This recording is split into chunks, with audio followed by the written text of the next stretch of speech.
Merhaba, ben Jack. Eskiden bir kervan muhafızıydım. Günlerimi çorak topraklarda Kızıl Kervan için çalışıp Brahmin boku kürüyerek, koğuşları temizleyerek, patronumdan azar işiterek, kazandığım 3-5 kapağı yemeye içmeye yatırarak şanslı 38'in gölgesinde geçirirdim. Anlayacağın sersefil bir hayatım vardı. Ama sonra başıma anlatsam inanmayacağım bir şey geldi. Ve dünyam değişti. Neyse ki Pip-Boy'umda hepsinin kaydı var. Gel seni o zamana götüreyim. Şirketin önündeki mutasyona uğramış haşeratları temizlediğim günlerden birinde Pip-Boy'un bir radyo sinyali aldı. Sinyal yaklaşık 1,5 kilometre öteden geliyordu. Frekansı ayarlayıp dinledim.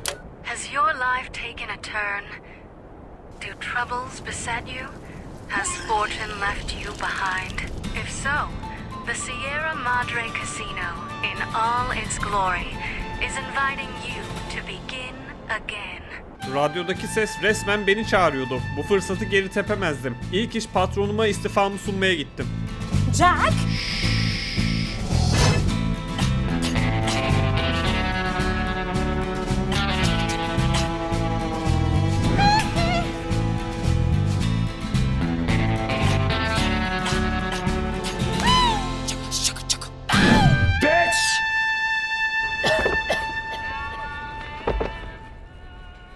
Arkadaşlar ben gidiyorum, hakkınızı helal edin.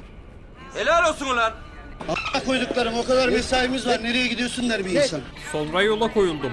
Bir yandan radyo sinyalini dinlerken diğer yandan yeniden başlayacağım hayatımın hayallerini kurdum. Az gittim, uz gittim, dere tepe düz gittim. En sonunda sinyalin geldiği noktaya vardım. Ama karşımdaki manzarayla hayallerim birbirinden çok farklıydı. Rögar kapağı bana, ben de ona bakıyordum. Sinyalin buradan geldiğinden de emindim. Yapacak bir şey yoktu. Geri dönemezdim. Ben de kapağı açıp aşağı indim. Aşağıda gördüğüm şeylerin radyoda anlatılanlarla alakası yoktu. Duvarlarda Sierra Madre'ye gittim. Kalbimi Sierra Madre'de bıraktığım gibi tuhaf tuhaf mesajlar vardı. Kafası kopmuş, beyaz bir tulum giyen cesetle cabasıydı. Ama bu yer merakımı cezbetmişti. Sierra Madre yazılarını takip ettim. Belki de bir hazineye çok yakındım. Koridorun sonunda radyo sinyalinin kaynağını gördüm. Ama oraya gitmeden önce sol tarafımda başka bir oda olduğunu fark ettim. Oda bir güvenlik sistemi tarafından korunuyordu. Acaba hazine burada olabilir miydi? Uzun uğraşlarım sonucu kilidi kırıp içeri girmeyi başardım.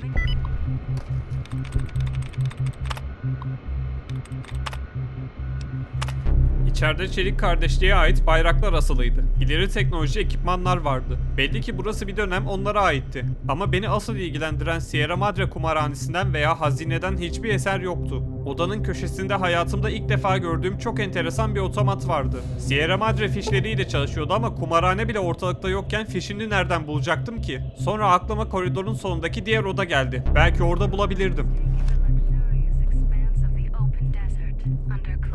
Starlit skies. Gaze straight on into the sunset from our villa rooftops. Countless diversions await. Gamble in our casino, take in the theater, or stay in one of our exclusive executive suites.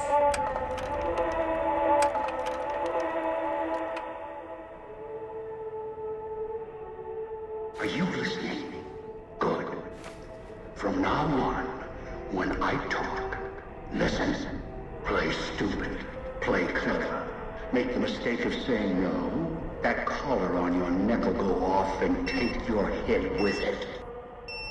Nasıl olduğunu bilmeden Sierra Madre'de uyandım. Tam bir kabustu. Açgözlülüğümün cezası olarak boynumda patlayıcı dolu bir tasma vardı artık. Bütün kozlar gözlerimi açtığımda bana emirler yağdıran yaşlı bir bunağın elindeydi. Hala hayattaysam bir amacı olmalıydı. Benden ne istediğini sordum. That structure you see above the fountain, the Sierra Madre Casino, you need to break inside.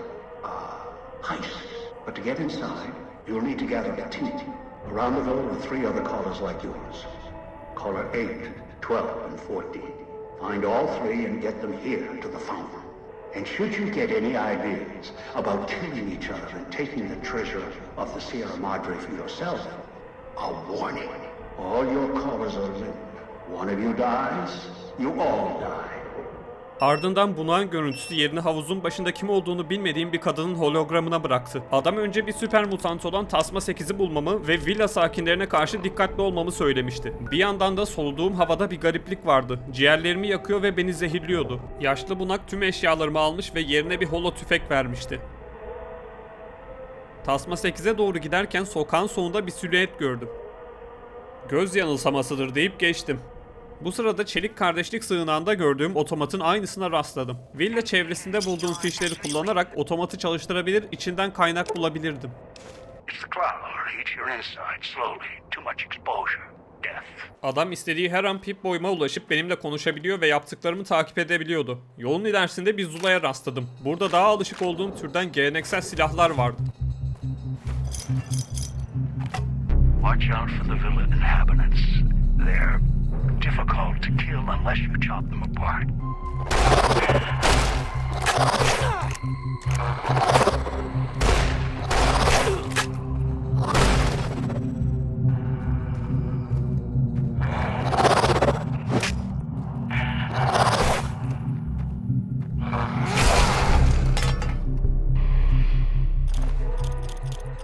Bunak herifin bahsettiği villa sakinleri aslında Sierra Madre'nin gazabına uğramış gaz maskeli ve koruyucu elbise giyen hayaletlermiş.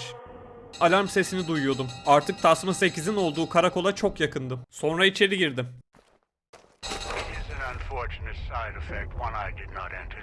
Zehirli hava, hayaletler, boynundaki tasma yetmezmiş gibi bir de başıma radyo sinyalleri çıkmıştı. Bu sinyaller tasmanın frekansıyla karışıp beni havaya uçurabilirdi. Ben de karakolda bir şey yapmadan önce bütün çalışan radyoları kapattım.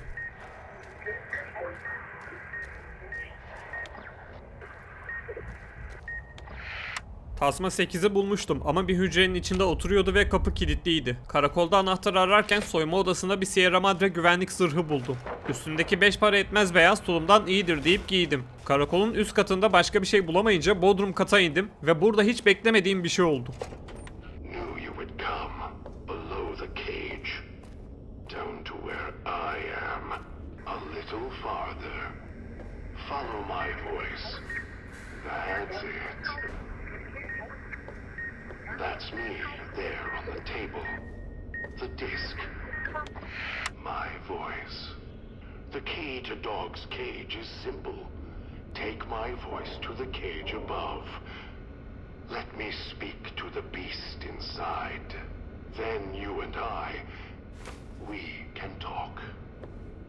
Kafam karışmıştı ama elimde başka ipucu yoktu. Sesin bana söylediği gibi diski alıp kafesin önüne götürdüm. Pip Boy'umda oynattım.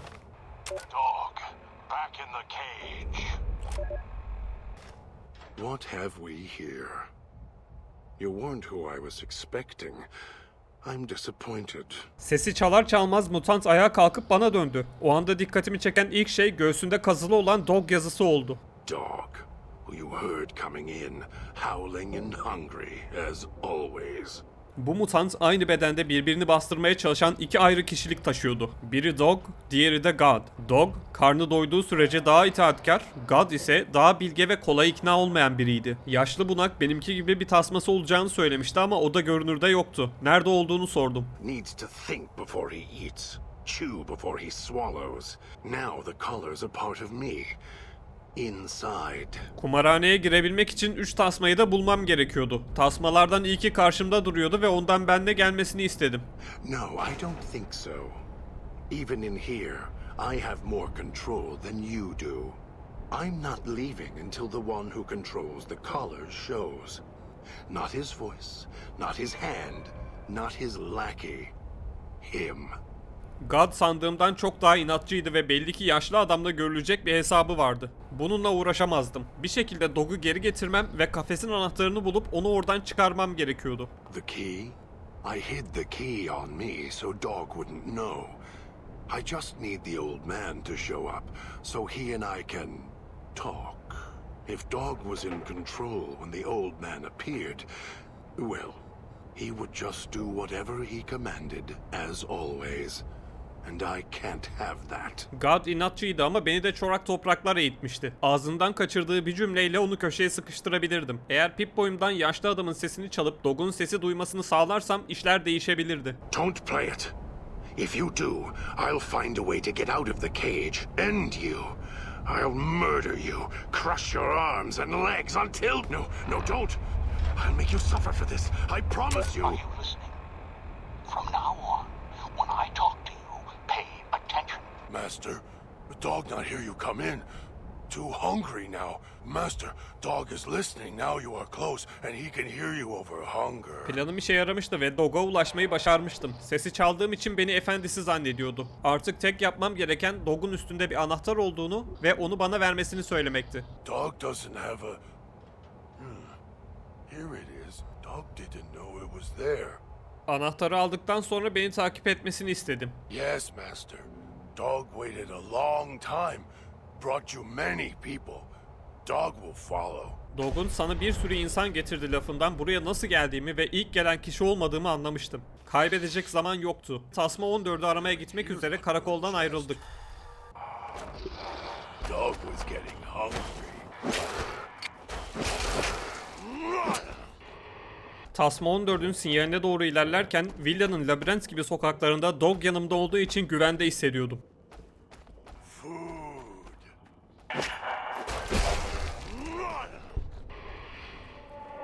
Where is Master? Did he go away? Dog will be good this time. Villanın çevresinde hologramlar vardı. Bu hologramlar nükleer savaş öncesi eski dünyada villaya gelen insanlara hizmet etmek için kurulmuştu. Ama yüzyıllardır belki de ilk defa bir müşteri geliyordu. Tasma 14'ün sinyalini aldığım yerleşim bölgesine varmıştık. Picking up signals near your location. Detonators, watch for traps. Bölge hayalet insanlarla ve tuzaklarla doluydu. Ayrıca villanın bu bölümünde havayı zehirleyen sis çok daha yoğundu. Tasma 14'ü henüz görmemiştim bile ama başının çaresine bakabildiği, sıradan biri olmadığı ustaca hazırladığı tuzaklardan belliydi. Birkaç kez ölümle burun buruna gelsem de sinyale doğru dikkatli bir şekilde ilerledim. Did he go away? Dog will be good this time. Sinyalin kaynağına yaklaştığımda çok enteresan bir şekilde bu ölü kasabanın kasvetli atmosferi yerini müzik sesine bırakmaya başladı. Müziği takip ettim ve Tasma 14'ü buldum. Çevresinde olan bitenlere karşı çok kayıtsızdı. Prosunu yakmış müziğini dinliyor ve villayı seyrediyordu. Eski dünyadan kalan bir ghoul'du. Rahatlığından ve kılık kıyafetinden sıradan biri olmadığı anlaşılıyordu. You standing there is making me nervous. Sit down, will you? Yanına yaklaştım. Have a seat and then we'll talk. Buraya geldiğimden beri ilk defa adam akıllı konuşabilen birini bulmuştum. Teklifini kabul edip oturdum. The Sierra Madre. Beauty, isn't she? She the one who invited you here? At least you're still breathing. By the way, don't get up or make any sudden motions no matter how uncomfortable that chair gets. The cushion's just for show. Nasıl yani diye sordum. Might be a bit rude, but that chair you're sitting in, it's got a shaped charge in the seat cushion. Get up without my permission. I'll blast your ass so far through your head, it'll turn the moon cherry pie red. So, let's keep this sweet and polite, and finish our conversation with no misunderstandings. Çok geçmeden bunun bir nezaket göstergesi olmadığını anladım. Konuş, dinliyorum dedim. Just because I work in entertainment doesn't mean I'm a moron. I heard my necktie beeping. I know what that means. I'm part of this somehow. I want out of this contract. And if you put me in it, I'm not going to be too happy. So whatever's going on here, if you're part of all this, you're taking orders from me. Belli ki tasmalarımızın birbirine bağlı olduğundan haberi yoktu. Ben de durumu anlattım. That's an interesting clause. That's a real bad contract you have. We have. Hazır köşeye sıkıştırmışken biraz daha üstüne gidip tasmalarımızı devreye sokmakla tehdit ettim. Sonuçta kaybedecek bir şeyim yoktu. İkimizi de burada öldürürüm diye blöf yaptım. All right, all right. Looks like marriage finally caught me. I'm listening, partner. What's next if we're death till we part? Yaşlı adamın söylediği gibi fıskiyeye gidip orada beklemesini istedim. All right. Let me grab some smokes and I'll meet you at the fountain. Hope the hologram's still working and the battery's running strong. Blöfüm işe yaramıştı. Artık ekibi tamamlamak için geriye sadece Tasma 12'yi bulmak kalmıştı. Sinyal villanın medikal alanında bulunan klinikten geliyordu. Zaman kaybetmeden Dog'la birlikte peşine düştük. Swallowed something bad. Tastes like burnt wires. Kliniğe giderken yolumuza çıkan ve muhtemelen çıkardığımız gürültülerden dolayı gittikçe kalabalıklaşan villa sakinleriyle de ilgilendik. Dog hungry.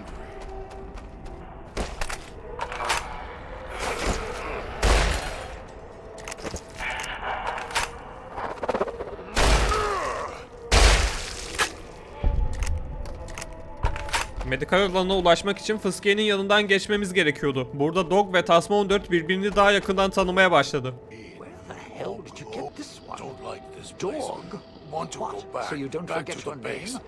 I don't remember you. Who are you? A little slow, huh? Dean. Dean Domino. I live here. You look like food. Smell like food. Dog hungry. All right, pal. You stay in your corner, I'll stay in mine. Do not leave me alone with this thing. Adını söyleyince Tasma 14'ün kim olduğunu daha iyi anlamıştım. Dean Domino. Eski dünyada ünlü bir şarkıcıydı ve fıskiyedeki kadının hologramına karşı özellikle ilgiliydi. Daha fazla oyalanmadan son Tasma'nın izini sürmeye devam ettik. The villa's comm speakers have aged poorly, like the Madre.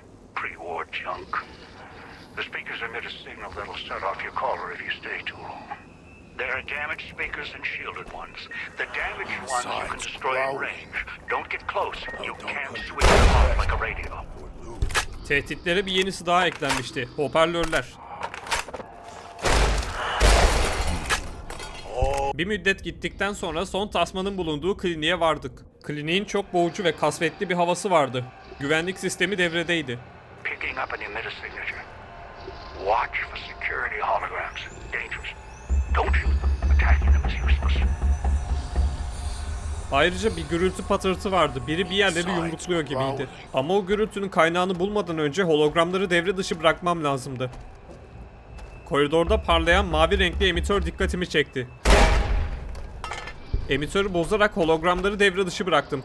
Sonra gürültünün kaynağını aradım.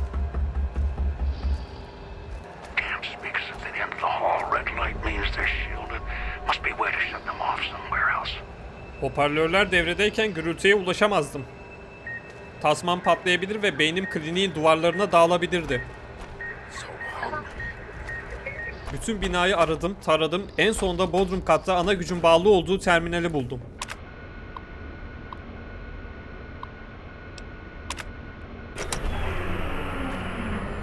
Artık ana güç kapalıydı. Gürültüye doğru adım adım dikkatli bir şekilde ilerledim. Ses muayene odasındaki bir tıbbi cihaz olan oto doktorun içinden geliyordu. Yaklaştım ve kapısını açtım.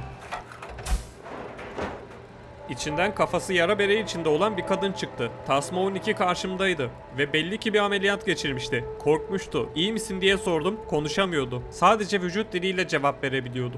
Benimle fıskiyenin orada buluşmasını istedim ama kabul etmedi. Haklı olarak bana güvenmiyordu. Sana zarar vermek isteseydim oto doktordan kurtarmazdım dedim. Biraz daha rahatladı. Sonra tasmamı gösterdim, durumu anlattım ve işbirliği yapmadan buradan kaçamayız diye ekledim. En sonunda ikna oldu ve gitmeyi kabul etti. Yaşlı bunağın istediği gibi 3 tasmayı da bulmuştum. Kumarhaneye girebilmek için bir sonraki adımın ne olduğunu öğrenmeye gittim. Good. Well done. Now for the festivities. The owner of the Sierra Madre, for whatever reason, keyed the grand opening to the gala event itself. It needs to be fired off in order for the casino doors to open. So get your team into position indicated on your Pip-Boy, then trigger it properly. You're so close now, don't let me down. Otherwise, I'll have to rely on the next team. Gala etkinliğini tetikleyip kumarhanenin kapılarını açabilmem için 3 tasmayı da kasabanın farklı bölgelerine yerleştirmem gerekiyordu. Hiç kolay olmamıştı. Why are we here? Dog not want to be here. Place too much like a cage for dog. Dog, villanın sokaklarında bana çok yardımcı olmuştu ama kaybedecek zamanım yoktu. If dog was fed like last time, dog would listen. Bu yerden ne kadar çabuk kurtulursam o kadar iyi dedim. ve onu trafo bölgesine kilitleyip şalterleri açmaya zorladım. Dean Domino hoparlörleri çalıştıracaktı ama güvenliğini sağlamazsan bu işi yapmayacağını söylemişti. Look, I strike up the speaker system. There's going to be ghosts all over this place. The ghost people are not big on talking. They are big on listening, hunting, killing. More vicious than music critics, trust me. Ben de kasabadaki güvenlik hologramlarını devreye sokup hayaletlerin icabına baktım.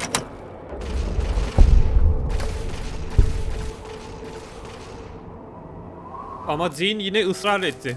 You powered the holograms up? Well, yeah, that's pretty good protection. Sure worked at the fountain. Vera kept the ghost people away.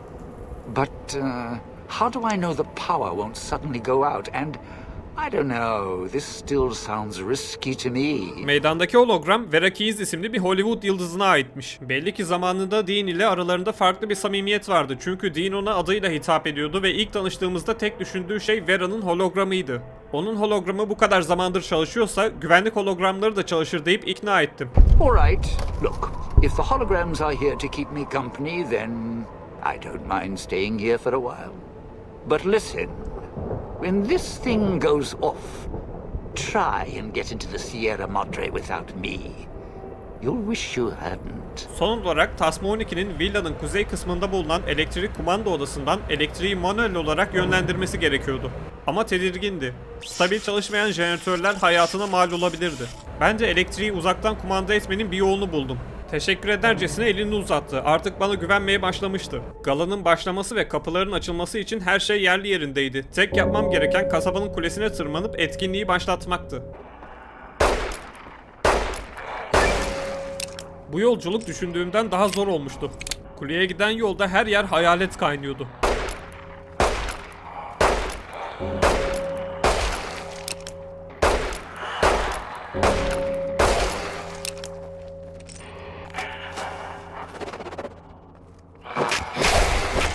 Cephanemi neredeyse tamamen tükettikten sonra kuleye tırmanmayı başardım. Finally. Now, the gates will open, and so will the skies. What are you waiting for, Republican? Crank up the band already.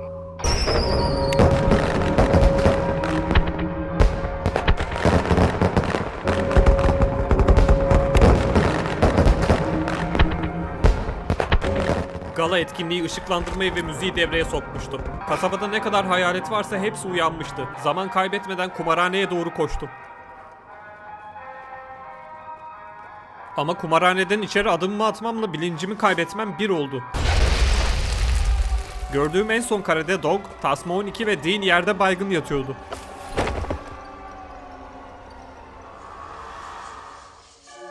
Kendime geldiğimde üçü de ortalıkta yoktu. Sadece Vera'nın hologramı ıssız kumarhanenin içinde bir başına dolaşıyordu. Çok geçmeden yaşlı bunak bana tekrar ulaştı. Oh, you are in. Good. Thought that might be the end of you. Unfortunately, your friends also found their way here. You were hit by casino security. Detects anything foreign, radioactive. It subdues the visitor, moves them if needed. Nerede olduklarını bilmiyordum ama yoldaşlarımın üçü de kumarhanenin farklı bölümlerine dağılmışlardı. Açıkçası Dean ve Dog çok umurumda değildi ama Tasma 12'yi merak ediyordum. Erişebildiğim tek bölüm oyunların olduğu bölümdü ve burası güvenlik tarafından korunuyordu. This is the past you're walking through. Few have ever seen it. No one else ever will. Now, look for a way to wake this ghost up. Remind it, it's got guests. Elektriği açmanın bir yolunu ararken bir terminalde kumarhanenin sahibinin adını öğrendim. Frederick Sinclair. Eski dünyanın meşhur ve zengin iş adamlarındandı ve burayı yeniden başlamak isteyenler için tasarlamıştı. Sonra bir şey dank etti. Tüm bu olayların başında beni kumarhaneye çağıran ses Vera Keyes'e aitti ve her yerde onun hologramı dolaşıyordu. Acaba bir bağlantıları olabilir miydi? Nihayetinde kumarhanenin iç elektriğini açmayı başardım. Into the frequencies, lighting up everywhere. opening up its vendor and gambling programs in the back casino.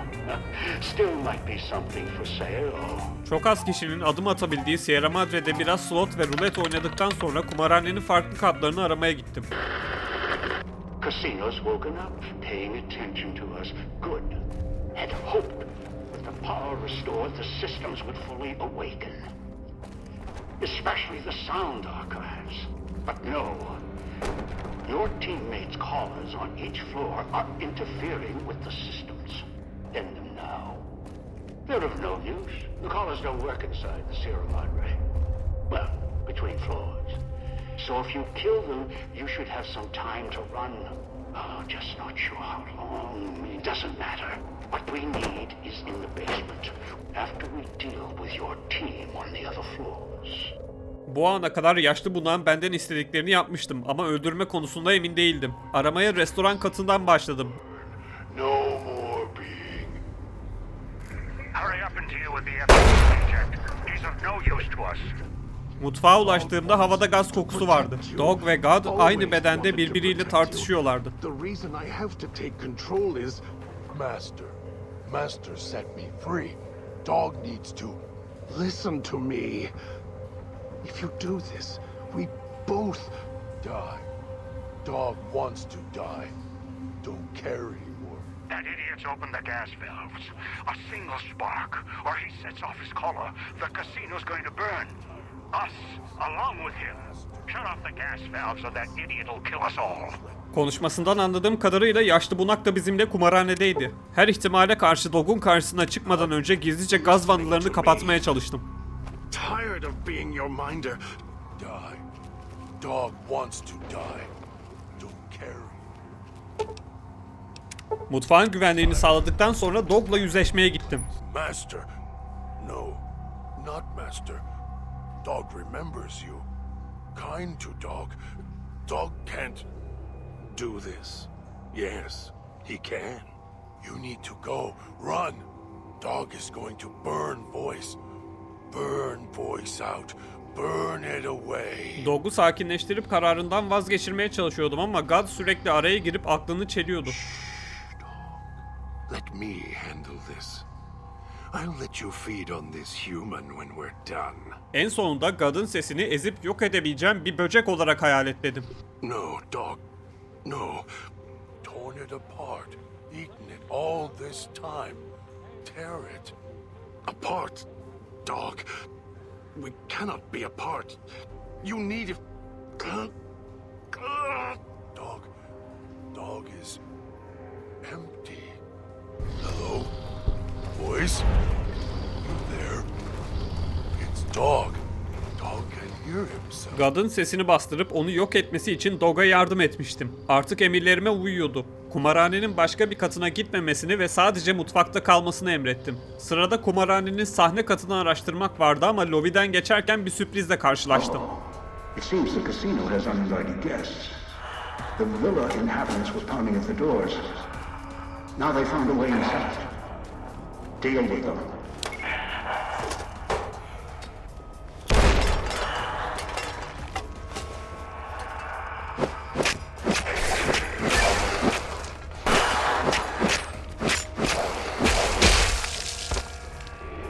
Hayaletlerin icabına baktıktan sonra sahne katına geçtim. Kumarhanenin bu bölümü diğerlerinden farklıydı. Şatafatlı görünüyordu. If that ghoul's still alive, correct that. Or break him. Her yerde Dean Domino, Vera Keys ve nükleer savaş başlamadan hemen önce sahne alacak kişilerin posterleri vardı. Sahnenin bulunduğu ana bölgeye doğru ilerledim.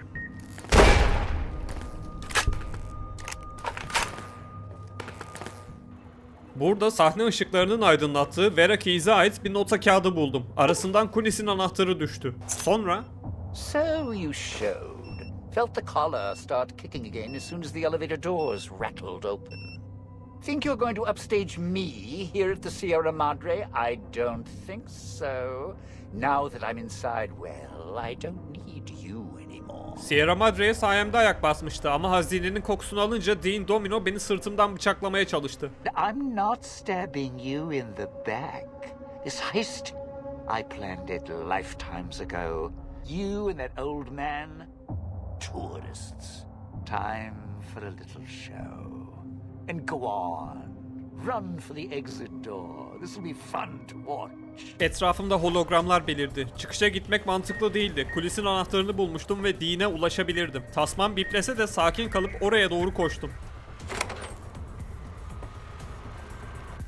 Buradaki hoparlörleri ve emitörleri etkisiz hale getirdikten sonra Dean'in odasını karıştırırken kasasının içinden bir şantaj kaseti buldum. Dean ile Vera'nın 200 yıl öncesinden kalan bir ses kaydıydı bu. Pretty as a picture. Dean, I didn't hear you come in. What? No hug? Come here. Dean, I'm getting ready. You sing like a bird, pop the safe, and we're as through can be. Dean, I don't know. I ask one simple favor of you, and you tell me no. I didn't say no. I'll send you back to the farm, worse off than you were. Oh, shh, don't cry. Look, I'm not trying to hurt you.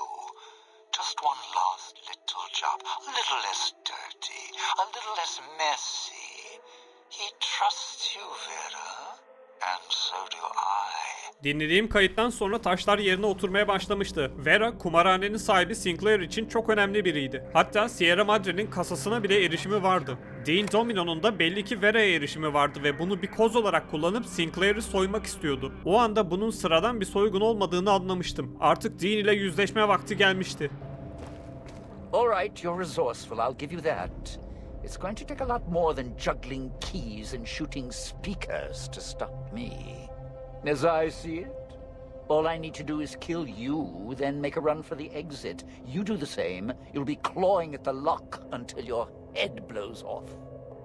So, maybe you and I should have a little chat. Just like we did when you first waltzed into town. Şantaj kasetini bulduğumu söyledim ve neden soygun için Vera'yı kullandığını sordum. What's that tape? Oh, the one with Sinclair's woman, Vera.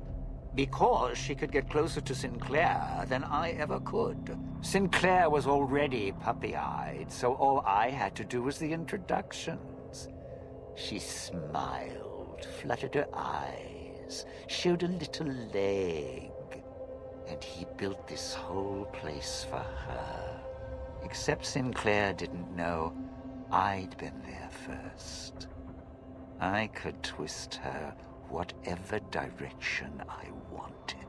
Ama Dean'ı biraz daha konuşturduktan sonra paranın aslında ikinci planda olduğunu ve bu işin özünde bir kıskançlık hikayesi yattığını anladım. All ego, all self-righteous and light, fit him perfect. Had to take him down a few pegs, bring him down to my level. Begin again. Some things you don't get up from. Sonra asıl konuya döndük. Hologramları dışında Vera 200 yıldır ortalıkta yoktu. Muhtemelen artık hayatta değildi. Ve kasa sadece onun sesiyle açılabiliyordu. O sorunu nasıl çözeceksin dedim. That woman showed up, covered in scars. The one who makes all the hand signs. I put her in the clinic, tuned her like an instrument. If she heals up, it's not going to be her voice speaking anymore. Then she can make some beautiful music. Piece together Little Miss Viriki's song in the right order. Sierra Madre opens its legs, we're in business. Artık öğreneceğim her şeyi öğrenmiştim. Dean Domino hiçbir işime yaramazdı. Ya o ya da ben ölecektik. Son duanı et dedim. Always asking questions when you should be shooting. You're a piece of work, I'll give you that.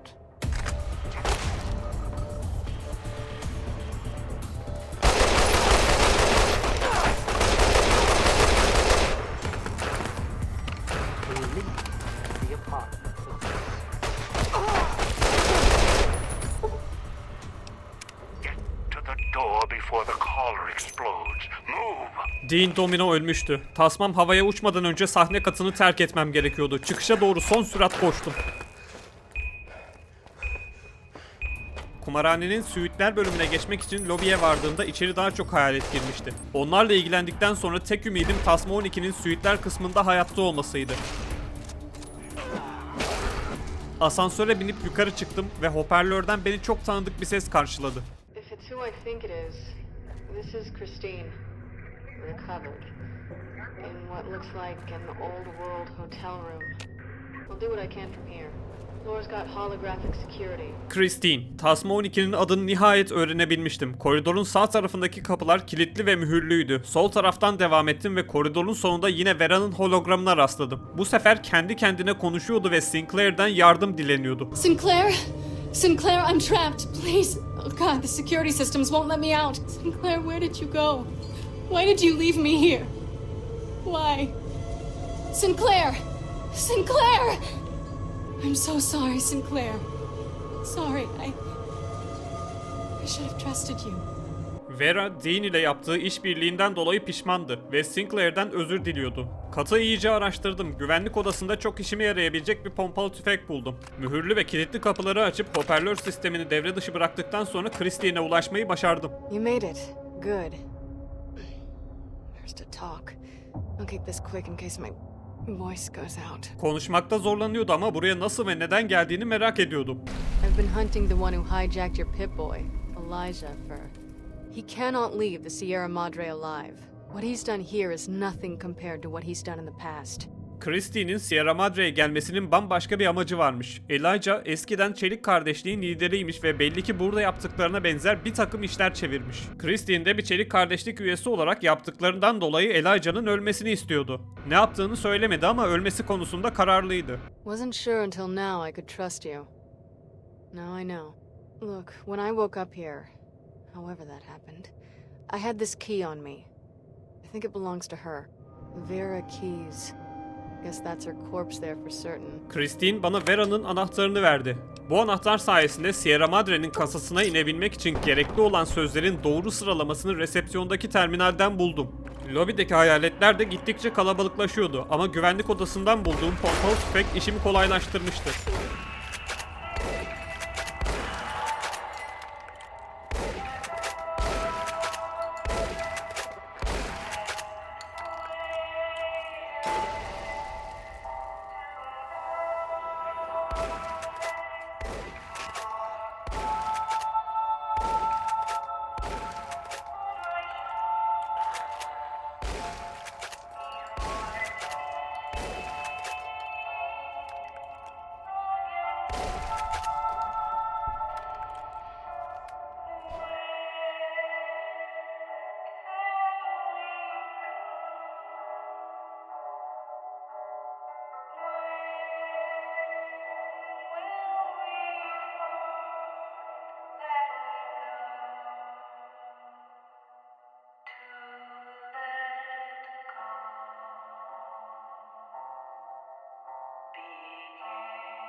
Lobideki işim bitince Christine'in yanına döndüm.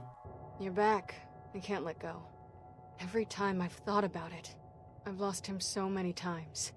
He needs to die. You have to promise me. Promise me you'll deal with him. Let me get the vault open. Artık Sierra Madre'nin kasasına erişmek için tek yapmamız gereken şey Christine'in yeni sesiyle bu sihirli sözcükleri söylemesiydi. Begin again. But know when to let go. Asansörle aşağı indim ve gözlerime inanamadım. Sierra Madre'nin kasası karşımdaydı. Kasaya doğru ilerlerken boşlukta metal boruların üzerinde bir iskelet fark ettim.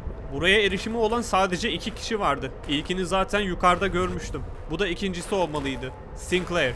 Sonra yerde bir kaset fark ettim. Pip-Boy'uma takıp içinde ne olduğuna baktım. Bu kaset Sinclair'ın Vera'ya yazdığı bir nottu. Vera'nın ihanetini öğrenmiş ve bu yüzden onu sonsuza dek bu kasanın içinde hapsedip cezalandırmayı planlıyormuş.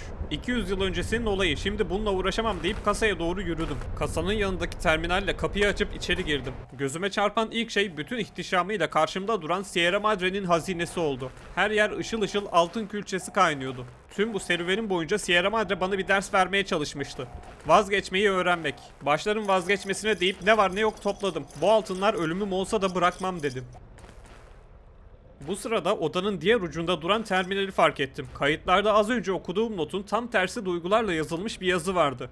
Belli ki Sinclair Vera'nın özrünü kabul etmişti ve kurduğu bu tuzaktan pişman olup daha sonradan bu hapishaneyi Vera yerine Dean için ayarlamıştı. Yanlış bir yere tıklarsam Dean için kurulan tuzağa düşebilirdim. Tam o anda önümde bir panel açıldı ve Elijah yine bana ulaştı. In the vault.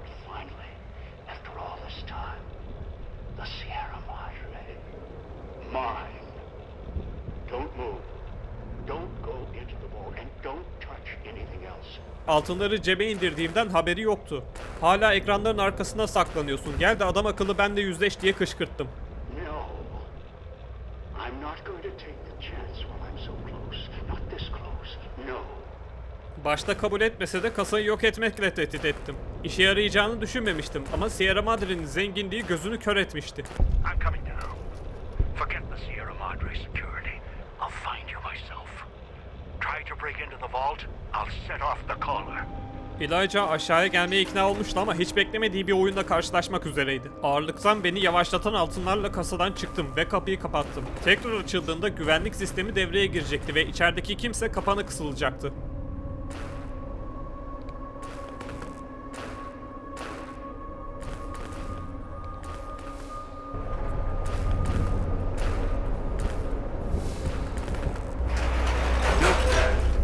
What's this? Alarms. What? You think you've outsmarted me? You idiot. You're the one who... Bir yandan bodrum kat çöküyordu, bir yandan tasmamı tetiklemişti. Sırtımdaki altınlarla asansöre doğru yürüdüm. Meydana geri döndüğümde tasmamdan kurtuldum. Hem Elijah'nın hem Christie'nin isteği gerçek olmuştu. Bense yüz binlerce kapak değerindeki altın külçelerimi taşırken, siren sesleri eşliğinde ve Vera'nın hologramı beni izlerken bu ölü şehri kaderine terk ettim.